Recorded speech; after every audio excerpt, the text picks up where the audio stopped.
ये आकाशवाणी है। प्रस्तुत है कार्यक्रम न्यू इंडिया समाचार।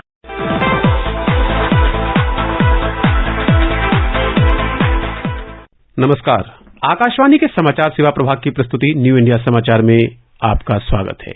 श्रोताओं, पिछले सप्ताह हमने बात की थी 16 से 31 जनवरी के अंक की आवरण कथा के माध्यम से भारत के लिए गौरवशाली अवसर G20 की अध्यक्षता की।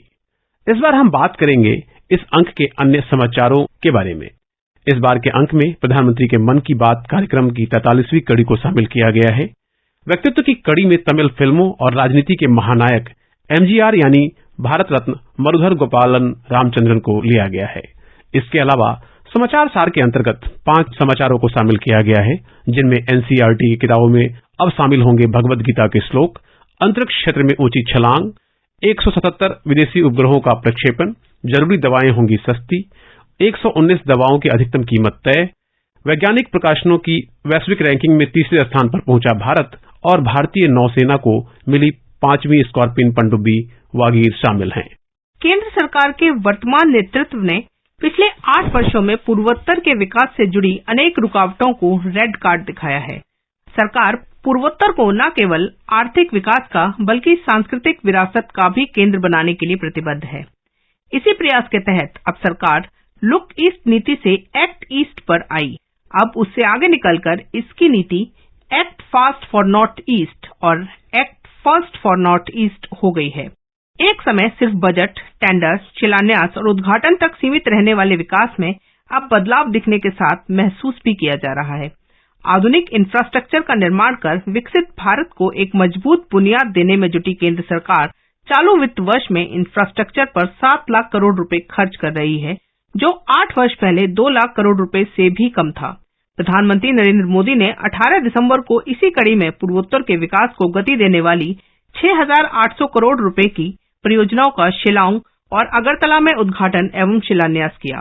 प्रधानमंत्री मोदी ने पूर्वोत्तर के 8 राज्यों को फिर अष्टलक्ष्मी के रूप में संदर्भित करते हुए कहा है, सरकार को इसके विकास के लिए 8 आधार स्तंभों शांति, बिजली, पर्यटन, 5G कनेक्टिविटी, संस्कृति, प्राकृतिक खेती, खेल और क्षमता विकास पर काम करना चाहिए। दुनिया में जब भी वीर बालकों की बात चलेगी तो उसमें बाबा जोरावर सिंह जी और बाबा फतेह सिंह जी का नाम सम्मान के साथ लिया जाएगा। गुरु गोविंद सिंह जी के साहिबजादों ने सिर्फ 7 और 9 साल की आयु में धर्म की रक्षा के लिए अपनी शहादत दी, जिनके सम्मान में देश ने 26 दिसंबर को पहला वीर बाल दिवस मनाया। पौराणिक युग से लेकर आधुनिक काल तक वीर बालक बालिकाएं भारत की परंपरा का प्रतिबिंब रहे हैं। देश के नौनिहालों को वीरता की इस कहानी से परिचित कराने वाले वीर बाल दिवस कार्यक्रम में 26 दिसंबर को दिल्ली के मेजर ध्यानचंद नेशनल स्टेडियम में प्रधानमंत्री नरेंद्र मोदी शामिल हुए। इस अवसर पर पूरे देश में ऐसे कार्यक्रम आयोजित किए गए, जहां गणमान्य व्यक्तियों ने साहिबजादों की जीवन गाथा और बलिदान पर संदेश दिया। साहिबजादों के साहस की कहानी के बारे में नागरिकों, विशेष रूप से छोटे बच्चों को बताने के लिए पूरे देश में आपसी संवाद व सहभागिता आधारित कार्यक्रमों का आयोजन किया गया। प्रधानमंत्री नरेंद्र मोदी ने लगभग 3000 बच्चों के मार्च पास्ट को हरी झंडी दिखाकर रवाना किया, जिसे हमने इस अंक में शामिल किया है। कहते हैं पहले देश में बेटियों को बेटों से कमतर आंका जाता था। तर्क था कि बेटा घर का वंश बढ़ाएगा और बेटियां ससुराल जाकर पराई हो जाएंगी। लेकिन प्रधानमंत्री नरेंद्र मोदी ने 22 जनवरी 2015 को बेटियों को महत्व देने और लैंगिक भेदभाव समाप्त करने वाली बेटी बचाओ बेटी पढ़ाओ योजना की शुरुआत की, तो न सिर्फ समाज में बेटियों के महत्व को लेकर राजनीतिक नेतृत्व का ध्यान आकर्षित किया, बल्कि 8 वर्ष में समाज की मानसिकता में भी बदलाव दिखने लगा। इसका असर राष्ट्रीय स्तर पर न सिर्फ जन्म के समय लिंगानुपात के आंकड़ों पर दिख रहा है, बल्कि माध्यमिक शिक्षा में लड़कियों का नामांकन बढ़कर 80% के करीब और संस्था में प्रसव का प्रतिशत भी 95% के करीब पहुंच गया है।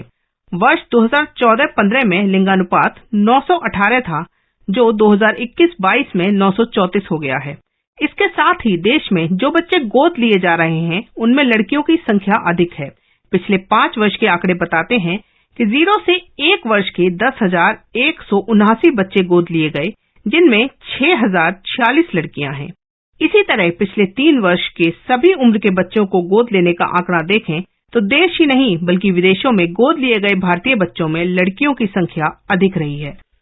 भारत में नया करने की, नए आइडिया से समस्याओं के समाधान की ललक हमेशा रही है, लेकिन 2014 से पहले देश के नेतृत्व ने ऐसा माहौल और स्पष्ट नीति नहीं दी जिससे समस्याओं के लिए नए और इनोवेटिव समाधान जमीन पर उतर पाते। 2014 में नेतृत्व बदला तो देश में नए प्रयोग और मजबूत स्टार्टअप इकोसिस्टम बनाने के लिए 16 जनवरी 2016 को स्टार्टअप इंडिया की शुरुआत की गई। भारत के लिए इनोवेशन और भारत से इनोवेशन का मंत्र लेकर स्टार्टअप नए भारत के आधार स्तंभ बन रहे हैं और दुनिया का नेतृत्व भी कर रहे हैं।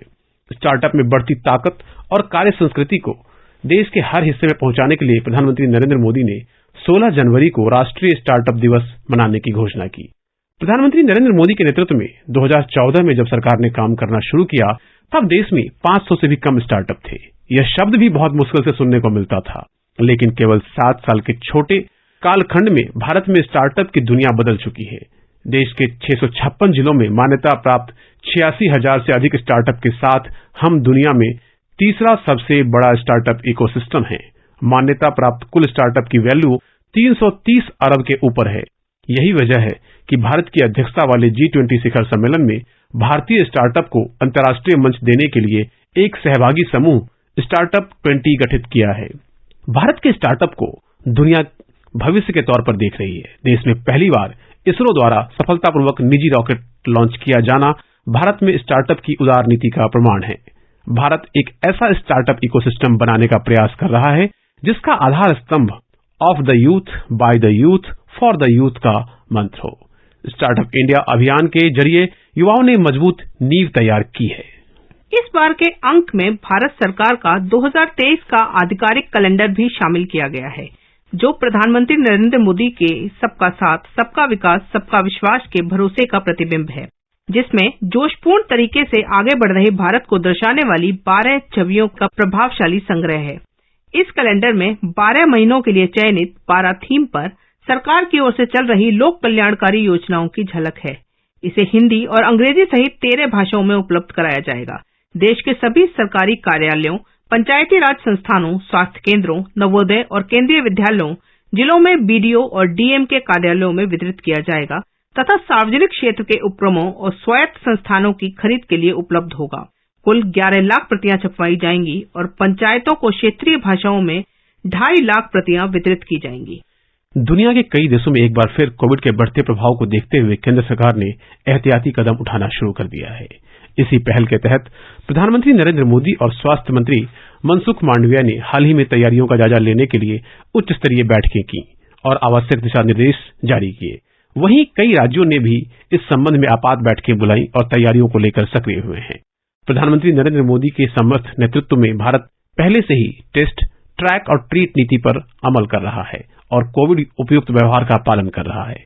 बैठक में स्वास्थ्य सचिव और नीति आयोग के सदस्य द्वारा कई देशों में कोविड-19 के बढ़ते मामलों सहित कोविड-19 की वैश्विक स्थिति के संबंध में एक व्यापक प्रस्तुति दी गई, जिसे हमने पत्रिका में शामिल किया है। श्रोताओं, इन सभी समाचारों को आप विस्तार से हमारी पत्रिका में पढ़ सकते हैं। समय की बाध्यता को देखते हुए आज इतना ही। कल के कार्यक्रम में बात होगी इस बार के अंक के अमृत महोत्सव की। इस पाक्षिक पत्रिका की हर प्रति newindiasamaachar.piv.gov.in वेबसाइट पर उपलब्ध है, जहां आप सभी समाचारों को विस्तार से पढ़ सकते हैं। डिजिटल और प्रिंट में यह पत्रिका देश ही नहीं विदेशों में भी अपनी अलग पहचान बना चुकी है। इसका ट्विटर हैंडल NISPIV इंडिया है, जो वेरीफाइड है। इसके अलावा आप हमें response-nis@piv.gov.in पर ईमेल के जरिए अपना सुझाव भी भेज सकते हैं। तब तक के लिए धन्यवाद।